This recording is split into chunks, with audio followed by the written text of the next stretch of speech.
হচ্ছে প্রজ্ঞাময়, the wise, the all wise. আল্লাহর সব কাজে প্রজ্ঞা আছে না নাই? আল্লাহর চিন্তা, আল্লাহর আদেশ, আল্লাহর সৃষ্টি সবকিছু প্রজ্ঞায় পরিপূর্ণ। সুবহানাল্লাহ। কারণ তিনি আল হাকিম। আরবিতে বলে ফিআলুল হাকিম লা ইয়াখলু আনিল হিকমা। হাকিমের কোনো কাজ হিকমত থেকে শূন্য নয়। আল্লাহ যাই বলে এর মধ্যে হিকমত আছে না নাই? আল্লাহর এই কোরআনের ভেতরেও হিকমত আছে না নাই?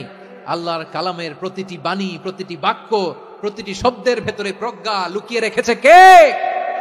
আল্লাহর সৃষ্টির ভেতরেও প্রজ্ঞা আছে না নাই? অনেক কিছু আল্লাহ তৈরি করেছে, আমাদের মাথায় প্রশ্ন জাগে, হায় হায় এটা কেন আল্লাহ তৈরি করলো? এটার ভেতরেও রহস্য আছে না নাই? এজন্য বিশ্বাসীরা বলে রাব্বানা মা খালাকতা হাযা বাতিলান সুবহানাকা ফাকিনা আযাবান নার। ও আমাদের রব, এই জমিনে যা আমরা দেখি কোনো কিছুই তুমি এমনি এমনি সৃষ্টি করো নাই, তুমি আগুনের শাস্তি